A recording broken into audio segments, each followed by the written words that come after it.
São muito graves, Lacombe, sendo muito sincera. Eu não sei no caso do Adrilles se ele tinha intenção ou não, mas eu sei que aquela saudação, muitas pessoas apontaram que de fato ele acabava com a mão levantada em outros programas. Nossa, eu tenho várias fotos aqui que eu próprio fiz. Sim, eu acho que o contexto era muito ruim, porque o que estava em debate, em discussão, era justamente isso, né? Partido nazista, os comentários do Kim Kataguiri. Então, naquele contexto ficou muito ruim, mesmo se talvez tivesse sido num tom debochado, tom de piada.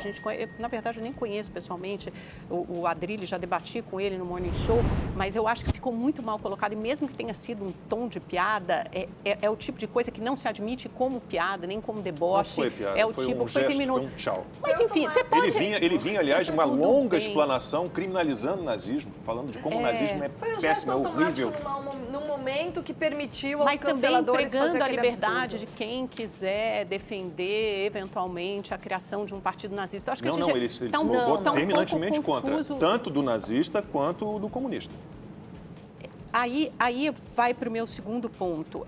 Primeiro, que eu acho muito preocupante que a gente tenha ficado talvez mais à vontade, menos constrangido de discutir e de ouvir com cada vez mais frequência vozes defendendo, de alguma forma, ou fazendo declarações antissemitas. Isso me preocupa muito. Defendendo, de alguma forma, o nazismo, ou se apropriando, se utilizando de símbolos nazistas, que, aliás, já aconteceu muitas vezes no governo Bolsonaro, com o próprio assessor internacional, Felipe... Não, peraí, Calacombe, uma vez de falar, deixa eu acabar de falar. Que eu vou rebater todos eles. Minha coluna é em cima disso, aliás. Você pode rebater. A gente tem muitos casos. A gente tem do Roberto Alvim, lá, o ex-secretário de Cultura, que depois o gesto aqui, ele foi absolvido pela 10ª vara. Não, esse é o Felipe Martins. Esse é o Felipe Martins. Não, Roberto Alvim é o secretário de Cultura, que usa toda uma gramática, uma cenografia nazista, depois de muita pressão da sociedade judaica. Tudo bem, Lacombe, mas o que eu estou falando, eu entendo que haja medidas depois contra, como uma demissão, por exemplo, foi a mesma coisa que aconteceu na outra emissora.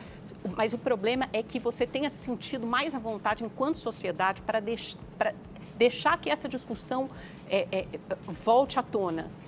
A emergência dessa discussão já é suficientemente preocupante. Agora, deixa eu fazer outra distinção que também me preocupa muito, que essa associação, essa equivalência que eu vejo como falsa, eu até passei ontem, hoje, debatendo com professores de sociologia, gente do Instituto Brasil-Israel, enfim, que é judeu, que conhece muito isso, sobre essa associação entre nazismo e comunismo. E um dos professores, o Michel German, me faz uma distinção que parece ser fundamental, que é o seguinte: o socialismo soviético não se funda sobre a ideia de genocídio como o nazismo se funda. E aí ele aponta 3 características que descrevem o genocídio, que são as seguintes. Primeiro, o assassinato deliberado, depois a construção do inimigo, do outro como inimigo, pelo simples fato da existência dele, não porque ele tenha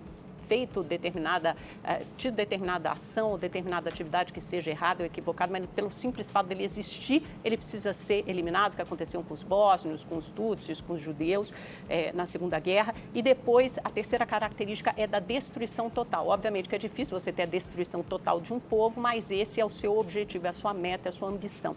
Isso não caracteriza a ideia, por isso que você tem o Mein Kampf, que é a minha luta do Hitler, que é proibido, e o Manifesto Comunista não é proibido. Você tem partidos comunistas no mundo inteiro. Isso representa a ideia, cada vez mais minoritária, de uma parte da sociedade, mas isso apresenta a visão de uma parte da sociedade. Então, a ideologia comunista, ela não se funda sobre a ideia de genocídio ou de extermínio do outro, o que não nos impede de reconhecer, obviamente, que o Stalin, que não é a mesma coisa que esquerda e a mesma coisa que comunismo, a gente tem que separar todos esses conceitos, não tenha produzido milhões e milhões de cadáveres. E também é uma falsa aritmética você ficar comparando, porque o nazismo matou 6 milhões de pessoas e porque o Stalin matou 100 milhões de pessoas, porque essas são as fotografias que a gente vê na rede social, mas isso é reduzir o debate, isso é deixar um debate muito raso. A gente tem que entrar no conceito e ideologia de cada uma, tanto do nazismo quanto do stalinismo, que guarda semelhança, a Bruna tem razão, no fato em que pese os dois serem regimes totalitários, mas um se funda sobre a ideia